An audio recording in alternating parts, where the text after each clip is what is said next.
अब पंडित हल्ला मत करिए, ठीक है।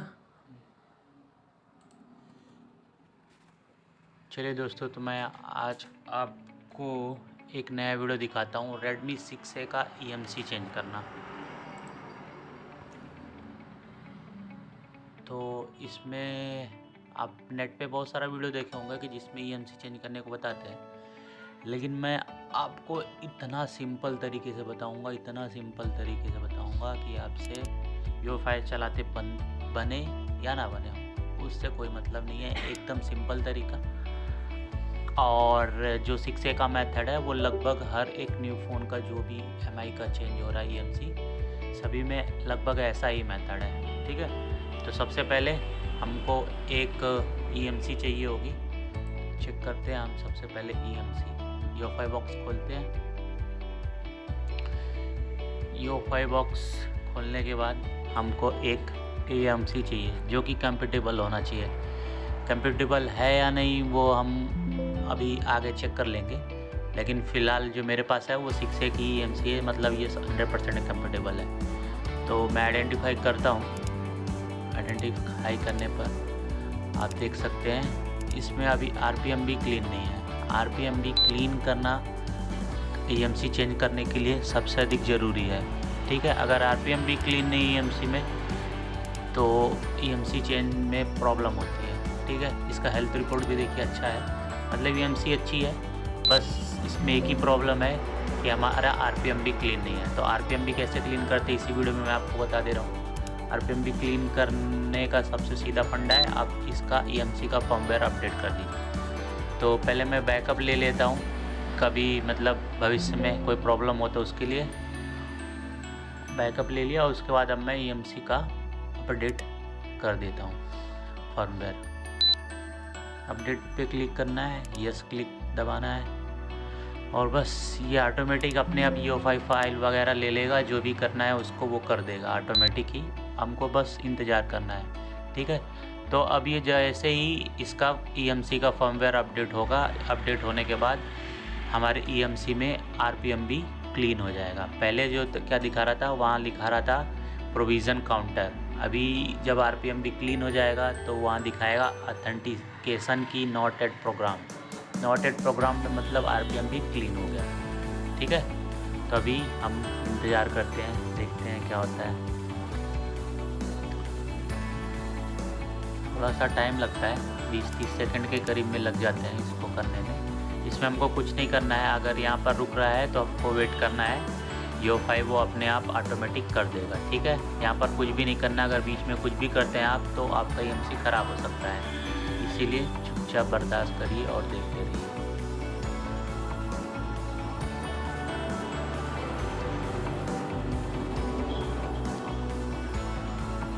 ओके ओके लिख रहा है, डन लिखने के बाद से कुछ सेकंड के लिए इंतज़ार करने के लिए बोलता है, शायद 15 सेकंड या 12 सेकंड, उतने सेकंड हमको इंतज़ार करना है।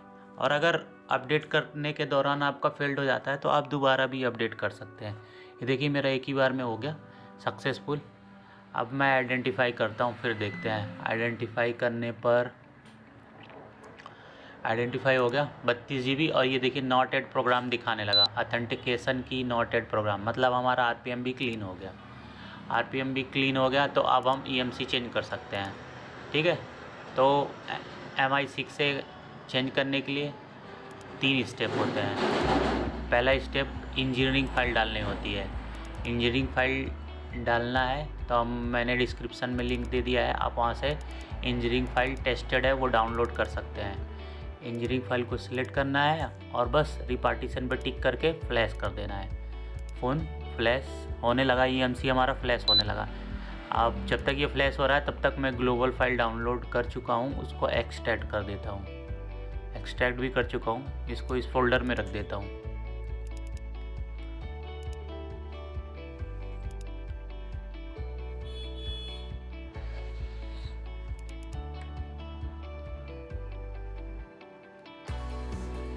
तो मैं डेस्कटॉप पे एक फ़ोल्डर बनाया हुआ हूँ 6A नाम से, वहाँ पर सारी फाइलों को पेस्ट कर देता हूँ ताकि बाद में दिक्कत ना हो, अलग अलग दूसरी जगह ढूंढना पड़ेगा।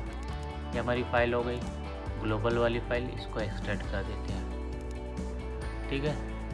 दोनों फाइलों का लिंक मैं आपको डिस्क्रिप्शन में दे दूँगा, आप वहाँ से डाउनलोड कर सकते हैं, नहीं तो आप गूगल से भी डाउनलोड कर सकते हैं। और ये हमारी फाइल राइट हो रही है, इसको राइट होने देना है, हमको कुछ भी डिस्टर्ब नहीं करना है बीच में। और किसी भी मॉडल का, MI के किसी भी मॉडल का EMC चेंज करने का प्रोसेस सेम ही है जैसा 6A का है। इसमें 3 स्टेप होते हैं। सबसे पहले हमको इंजीनियरिंग फाइल डालना होता है। इंजीनियरिंग फाइल डालने के बाद अगर उसमें हार्डवेयर आईडी की रेजिस्टेंस लगी है तो उसको निकालना है।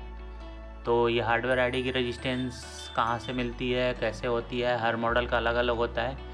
अगर आपसे साइमेटिक डायग्राम देखते बनता है तो वहाँ से खोज सकते हैं, और अगर नहीं बनता है तो आप नेट का सहारा ले सकते हैं, वहाँ से मिल जाएगा। अभी मैं आपको वो रेजिस्टेंस दिखाऊंगा जिसको हमको निकालना है। तो दूसरा स्टेप हो जाएगा रेजिस्टेंस निकालना, और तीसरा स्टेप होगा IMEI रिपेयर करना, और चौथा स्टेप होगा ग्लोबल फाइल से प्लेस करना। उसके बाद हमारा फ़ोन चलने लगेगा। ठीक है, अब हम इंतज़ार करते हैं पूरा। और हर एक फ़ोन जो होता है पूरा MI का जितने भी फ़ोन है, नए से लेकर पुराने तक का, 1-2 मॉडल का छोड़कर लगभग सभी में यही प्रोसेस है। ठीक है,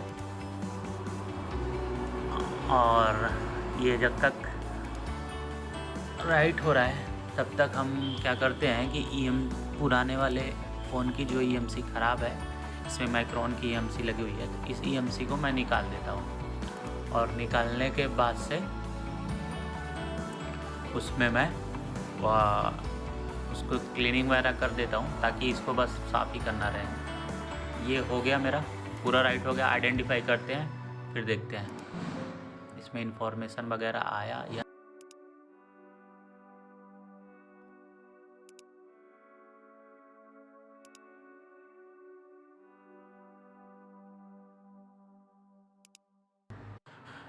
तो ये हो गया। इसके बाद अपन आइडेंटिफाई करते हैं, फिर देखते हैं क्या होता है।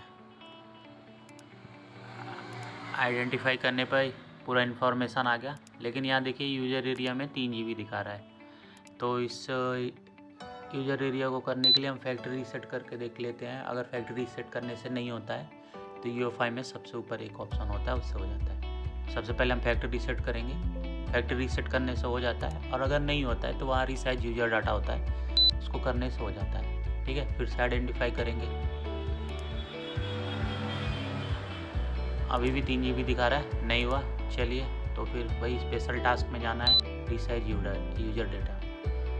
इसको करने से हमारा जो वो है स्टोरेज 3 GB दिखा रहा है, वो ज़्यादा दिखाने लगेगा।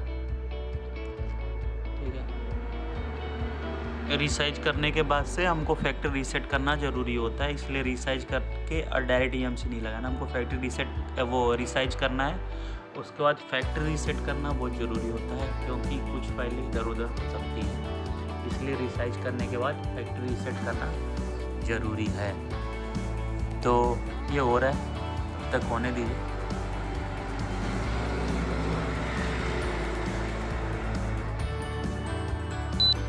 हो गया पूरा कंप्लीट। उसके बाद फिर से आइडेंटिफाई करते हैं,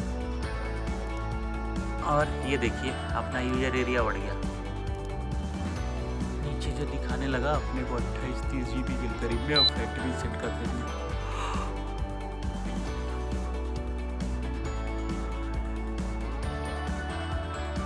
फैक्ट्री रीसेट करने के बाद अपना फ़ोन मतलब फ़ोन नहीं, EMC हमारा सब कुछ ओके हो जाएगा। उसके बाद से हमको डायरेक्ट EMC को फ़ोन के अंदर लगा देना है, फ़ोन के अंदर लगा देना है। और जब हम EMC लगाएंगे तभी हम कोशिश करेंगे कि वो जो हार्डवेयर आईडी की रेजिस्टेंस है उसको निकाल दें। बहुत लोग बोलते हैं बाद में निकाल सकते हैं, पीछे निकाल सकते हैं, आपका जब मन करे तब निकालिए। लेकिन जब आप एक बार बोर्ड खोल ही रहे हैं EMC लगाने के लिए, तो अच्छा यही रहेगा कि आप डायरेक्ट उसको निकाल ही दीजिए, EMC लगाइए और उसके बाद हार्डवेयर आईडी वाली रेजिस्टेंस निकाल दीजिए, तो ज़्यादा अच्छा रहता है, नहीं तो फिर बाद में दिक्कत होती है।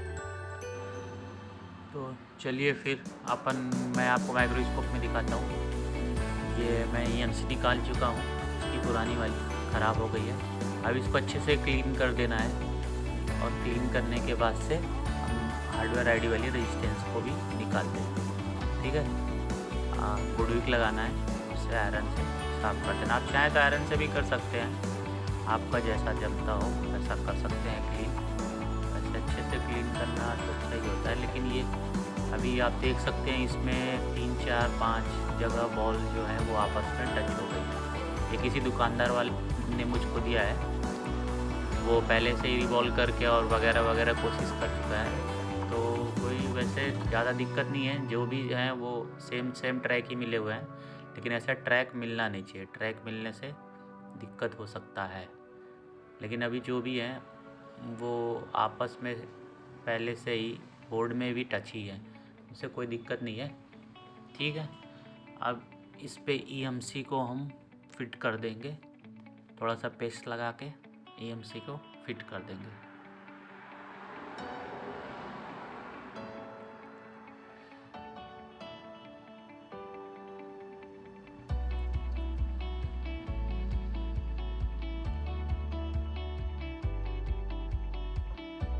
अब थोड़ा सा इस पे पेस्ट लगाएंगे हम लोग, पेस्ट लगा के और फिर EMC को बैठा देंगे।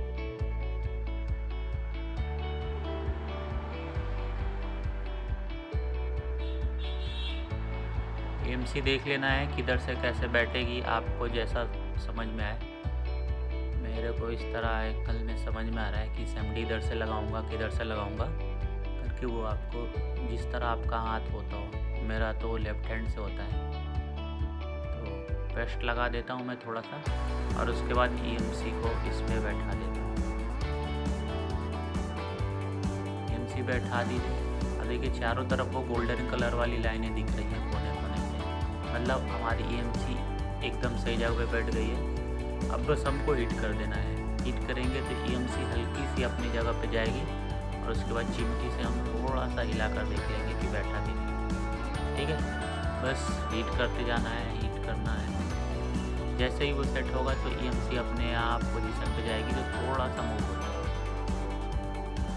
अगर ध्यान से देखेंगे तो दिखेगा, देखिए मूव हो गया। ठीक है, अब ये चिमटी से मैं हिला रहा हूँ तो भी कुछ नहीं हो रहा है, मतलब फ़ोन अपना एकदम ओके हो गया, लग गई है EMC। अब हम फ़ोन और जो इसकी हार्डवेयर ID वाली रेजिस्टेंस है, अब हम उसको निकाल देंगे। हार्डवेयर ID जो है इसके नीचे के लिए मैं आपको ये इमेज दे दे रहा हूँ, देख लीजिए ध्यान से। ये रेजिस्टेंस जो है, रिमूव दिस रेजिस्टेंस लिखा हुआ है, इस रेजिस्टेंस को निकालना ज़रूरी है। अगर नहीं निकालते हैं तो आपका डुअल IMI नहीं होगा। डुअल IMI करने के लिए हमको ये रेजिस्टेंस निकालना एकदम कंपलसरी है। ठीक है, तो मैं रेजिस्टेंस निकाल दिया और EMC भी लगा दिया। अब फ़ोन ऑन करके देखते हैं हम लोग क्या होता है।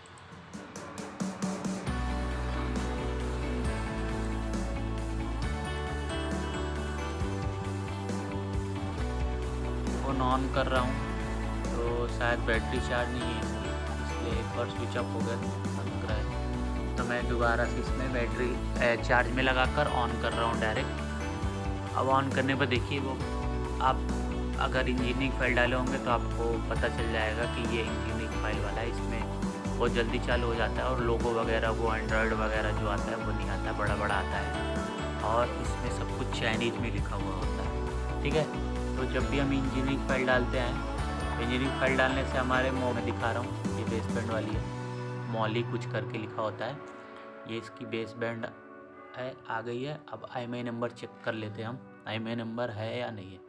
वैसे IMI नंबर तो होगा ही नहीं, क्योंकि EMC हमने पूरी क्लीन कर दी है, फिर भी चेक करा देता हूँ मैं आपको। IMI चेक करने के लिए *06 हैज करना है, IMI कुछ नहीं दिखा रहा है। ठीक है, तो अब हमारा तीसरा स्टेप है IMI रिपेयर करना। तो IMI रिपेयर करने के लिए मैं बहुत सारे टूल हैं, मैं फ़िलहाल UMT यूज कर रहा हूँ। मैं UMT से रिपेयर करता हूँ, किसी से भी कर सकते हैं, UEFI से भी कर सकते हैं, लेकिन उसमें कभी कभी दिक्कत होती है। और CM2 से भी कर सकते हैं, माओ मेटा टूल से भी कर सकते हैं, जिससे आपको समझ में आए। मेरे में UMT लगा हुआ है, तो मैं सोच रहा हूँ कि UMT से ही कर दूँ, क्या दूसरा कुछ टूल डाउनलोड करूँ। UMT में भी डायरेक्ट रिपेयर करने का ऑप्शन है। UMT का MTK वाला टूल हमको खोलना है, और यहाँ ऊपर आप देख सकते हैं रिपेयर करने का ऑप्शन ठीक है, तो हमको यहाँ सेलेक्ट करना है माओ मेटा न्यू,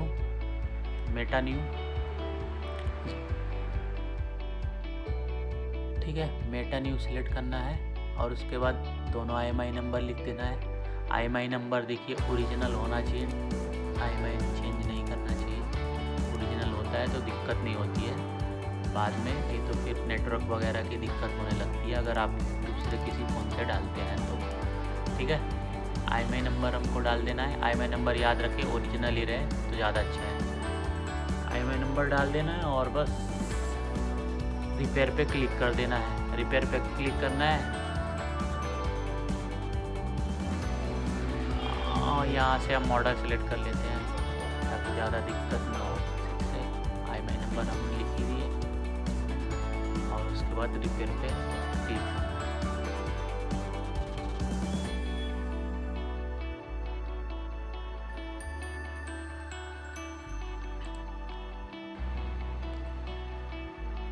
रिपेयर पे क्लिक कर देना है और फ़ोन को वॉल्यूम प्लस माइनस दबाकर हमको कनेक्ट करना है, ठीक है। तो IMEI नंबर, अच्छा एक नंबर गलत है इसलिए नहीं हो रहा था, ठीक है। रिपेयर पे क्लिक करना है, मॉडल सेलेक्ट करके यस कर देना है और हमको फ़ोन को जो है वो B-ROM मोड में कनेक्ट करना है। B-ROM का मतलब होता है वॉल्यूम प्लस माइनस को एक साथ दबाकर।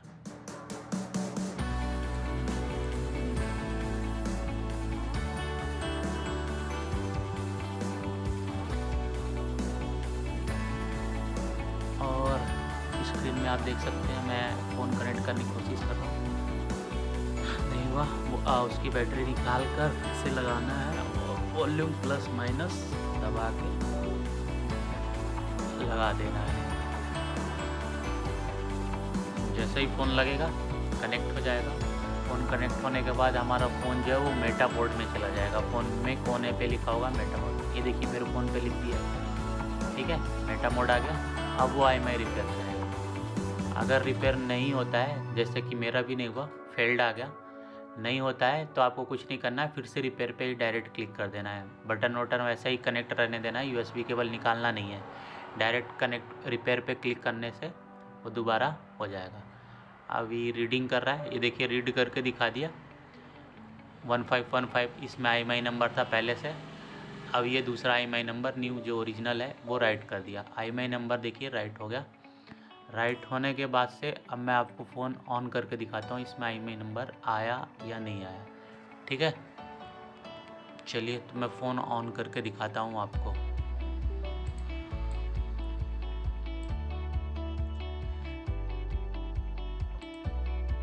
फ़ोन ऑन हो रहा है।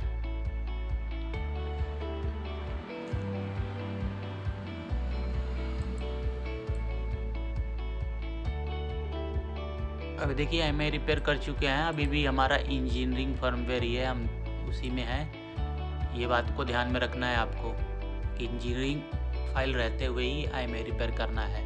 ग्लोबल डालने के बाद करने पर ज़्यादा दिक्कत होती है, ठीक है। तो अभी हमारा फ़ोन चालू हो गया है और आप देख सकते हैं कि इसका IMEI नंबर भी आ गया, स्टार है 06 करना है और ये देखिए IMEI नंबर आ गया है, IMEI नंबर आ गया है। बस अब कुछ नहीं करना है, रजिस्टेंस हम निकाल ही चुके हैं हार्डवेयर ID वाला। अब हमको डायरेक्ट ग्लोबल फाइल फ्लैश कर देना है। ग्लोबल फाइल जो है मैं आपको डिस्क्रिप्शन में दे दिया हूँ, वहाँ से आप डाउनलोड कर सकते हैं, ठीक है। तो फ्लैश करने के लिए भी मैं UMP की इस्तेमाल करता हूँ। यहाँ से आपको डायरेक्ट Xiaomi मॉडल सेलेक्ट करना है, Xiaomi और 6 से करना है और फाइल को लोड कर देना है। इसमें लोड करने के बाद से डेस्कटॉप पे फाइल रखा हुआ हूँ मैं, वहाँ से सिलेक्ट करके फाइल सेलेक्ट कर देना है। फाइल सेलेक्ट करने के बाद कुछ नहीं करना है, बस वही B-ROM मोड में कनेक्ट करना है। B-ROM मोड मतलब वॉल्यूम प्लस माइनस को एक साथ बटन दबाकर कनेक्ट करना है। फ्लैश पे क्लिक कर दिया और वॉल्यूम प्लस माइनस को दबाकर फ़ोन कनेक्ट कर देना है। फ़ोन को जैसे कनेक्ट करूँगा यहाँ फ्लैशिंग स्टार्ट हो जाएगी। ठीक है, ये देखिए कनेक्ट हो गया। अब फ्लैशिंग में थोड़ा टाइम लगेगा, इसलिए मैं फ़ोन को यहाँ पर रख देता हूँ। हाथ में रखने पे कभी हिल जाता है, इसलिए एक जगह पे आराम से रख देना चाहिए। अब अपनी फ्लैशिंग स्टार्ट हो गई। फ्लैशिंग स्टार्ट होने के बाद हमको कुछ नहीं करना है, बस फ़ोन ऑन करना है और फ़ोन हमारा एकदम ओके हो जाएगा। ठीक है, और एमआई के जितने भी फ़ोन हैं लगभग सब में ऐसा ही प्रोसेस है। तो इसमें से आपको इतना तो क्लियर हो गया होगा कि सबसे 4 स्टेप हैं। सबसे पहले इंजीनियरिंग फाइल डालनी है ईएमसी पे, उससे फ़ोन ऑन हो जाएगा। ऑन होने के बाद से हमको हार्डवेयर आईडी वाली रेजिस्टेंस निकालनी है। हार्डवेयर आईडी वाली रेजिस्टेंस निकालने के बाद से हमको आईएमआई रिपेयर करना है। आईएमआई रिपेयर करने के बाद से हमको ग्लोबल फाइल डालना है। ठीक है, एमआई के जितने भी मॉडल हैं जिसमें भी ईएमसी चेंज होता है, सेम यही प्रोसेस है। ठीक है, आगे भी मैं बहुत सारे मॉडल का वीडियो बनाऊंगा। कभी क्या टाइम नहीं मिलता है वीडियो बनाने का, एक वीडियो बनाने में बहुत टाइम लगता है। ये काम मुश्किल से आधे घंटे का है, लेकिन वीडियो बनाने के चक्कर में 1-2 घंटे लग जाते हैं। उसको बनाना, रिकॉर्ड करना, फिर उसके बाद अपलोड करना, सब बड़ा मुश्किल काम है, लेकिन फिर भी मैं बनाऊँगा। अभी देखिए मेरा पूरा फ्लैशिंग डन दिखा रहा है। फ्लैशिंग डन दिखाने के बाद बस यूएसबी केबल निकालना है और फ़ोन ऑन करना है। फ़ोन ऑन हो जाएगा। फ़ोन ऑन होने में क्या होता है, थोड़ा सा टाइम लगता है, 2-4-5 मिनट लग सकते हैं। तो बस आराम से उसी तरह फ़ोन को देखते रहिए, चालू होगा एकदम। अभी देखिए पहले जो इंजीनियरिंग वाली फाइल थी उसमें एंड्रॉयड बड़ा लिख के आता था, अभी क्या एमआई लिख के आ रहा है और पावर्ड बाय एंड्रॉयड लिख के आ रहा है। मतलब जैसा नॉर्मल फ़ोन होता है वैसा हो गया। अगर आप रेजिस्टेंस नहीं निकाले होते जो हार्डवेयर आईडी वाली है, तो यहाँ पर आपका एनवी डाटा करप्ट एरर आएगा। ठीक है, अगर आपका एनवी डाटा करप्ट एरर आ रहा है तो समझिए कि आप हार्डवेयर की आईडी की रेजिस्टेंस नहीं निकाले हैं। एमआई के किसी भी फ़ोन में अगर एनवी डाटा करप्ट का प्रॉब्लम आता है तो आप हार्डवेयर आईडी की रेजिस्टेंस निकाल लीजिए, आपका वो एनवी डाटा वाला प्रॉब्लम ख़त्म हो जाएगा। ठीक है, तो अब फ़ोन ऑन हो रहा है। फ़ोन ऑन होने में थोड़ा टाइम लगेगा, थोड़ा हो गया।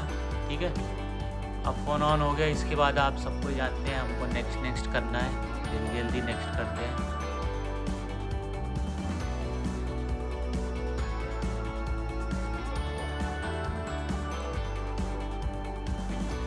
बस नेक्स्ट करते जाना है। नेक्स्ट यहाँ रीजन पे रुक रहा है, तो आप बैक करके एक बार फिर से दोबारा कर दीजिए, सही हो जाएगा। मैं फिर से बैक करके कर देता हूँ, हो जाएगा दोबारा। ठीक है,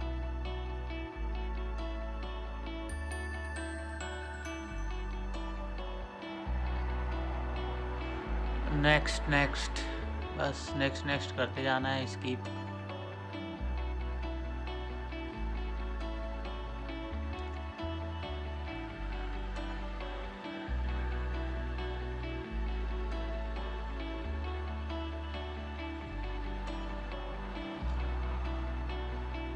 बस जैसा नॉर्मल फ़ोन को करते हैं अपन वैसा करते जाना है। बस फ़ोन ऑन होने की टेंशन है हमको, बाकी तो अपना सब कुछ सही चल रहा है।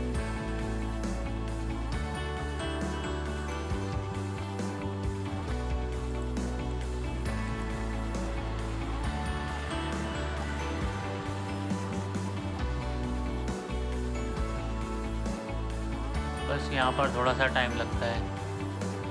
ठीक है, आप मेरे चैनल को लाइक शेयर सब्सक्राइब ज़रूर कर लें। ऐसे ही मैं बहुत सारी जानकारी आपके साथ शेयर करता रहूँगा। जल्दी बहुत सारे मॉडल का मैं ईएमसी चेंज का प्रोसेस और फाइल के साथ, विद फाइल के साथ आपको शेयर करूँगा मैं। और देखिए मैं एक वीडियो बनाता हूँ, लेकिन उस एक ही वीडियो से आपको इतनी मदद मिलेगी कि आप समझ नहीं सकते। देखिए मैंने 6A का बनाया है, ये नेट पे बहुत सारे लोगों के पास है ये मॉडल और बहुत सारी वीडियो हैं, लेकिन मैं जो इसमें आपको जानकारी दे रहा हूँ, जैसे कि ये ही प्रोसेस, सेम प्रोसेस हर एक एमआई फ़ोन के मॉडल पे होता है। तो अगर आप इसको प्रोसेस को फॉलो करेंगे तो किसी भी एमआई के मॉडल को कर सकते हैं। ठीक है। तो क्या हर फ़ोन का वीडियो बनाना थोड़ा मुश्किल होता है, लेकिन मैं कोशिश ये करता हूँ कि एक ही मतलब फ़ोन में लगभग सभी फ़ोन का प्रोसेस को बताने की कोशिश किया हूँ मैं। ठीक है, वैसे जो भी कोई नया फ़ोन आएगा मैं उसको वीडियो नया बना दूँगा, लेकिन फिर भी मेरी कोशिश यही है कि सभी कोई ईएमसी चेंज एकदम आसानी से सीख जाए। और वैसे भी मेरा वीडियो कोई बहुत कठिन नहीं होता है, मैं कोशिश यही करता हूँ कि एक नॉर्मल यूज़र जो हो वो भी आराम से कर ले, क्योंकि आप यूट्यूब पे बहुत सारी वीडियो देखेंगे, वो जो मेन जगह होती है वहाँ पर वो हाइड करके रखते हैं, या मेन ट्रिक जो होती है वो हाइड करके रखते हैं। वीडियो आप बहुत सारी मिलेंगी, लेकिन आपको ये रेजिस्टेंस वाला कोई नहीं बताता है, क्योंकि ये ही मेन ट्रिक है। अभी फ़िलहाल एमआई में यही सब कुछ चल रहा है। अभी जैसे लेटेस्ट में Y2 का चल रहा है, Y2 का भी सॉल्यूशन है मेरे पास। अगर किसी को प्रॉब्लम हो या किसी भी मॉडल का कोई भी प्रॉब्लम हो, आप मुझसे डायरेक्ट व्हाट्सएप पे कांटेक्ट कर सकते हैं, मैं आपको ज़रूर हेल्प करूँगा। ठीक है। और कुछ फाइलें जो होती हैं नए मॉडल की, वो थोड़ा टाइम लगता है मिलने में या फिर नेट पे आने पे। फिर भी बहुत सारी वेबसाइट हैं जहाँ से आपको फाइलें मिल सकती हैं फ्री में या पैड में। बहुत सारे लोग हैं जो फाइल बेचते भी हैं और बनाते भी हैं। आपको बहुत अर्जेंट हो तो आप मुझसे संपर्क कर सकते हैं, मैं आपको फ़ाइल का जुगाड़ करवा दूँगा। ठीक है, चालू हो गया है। तो अपना सबसे सीधा फंडा IMEI चेक करिए, IMEI नंबर है तो फ़ोन तो मान लीजिए ओके है ही, नेटवर्क भी आएगा। तो मैं आपको 2 चीज़ें चेक करा देता हूँ इसमें, IMEI नंबर और इसका स्टोरेज। ठीक है, IMEI नंबर स्टार है 06 हैज, देखिए डुअल IMEI है। ठीक है, और इसका स्टोरेज जो कि मैंने 32 GB का लगाया हुआ है। ठीक है,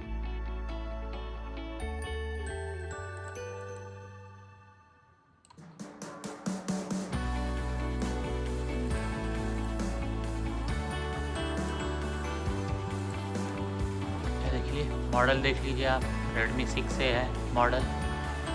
ठीक है, और लेटेस्ट फाइल है। और इसके बाद मैं आपको फाइल मैनेजर में इसका स्टोरेज दिखा देता हूँ।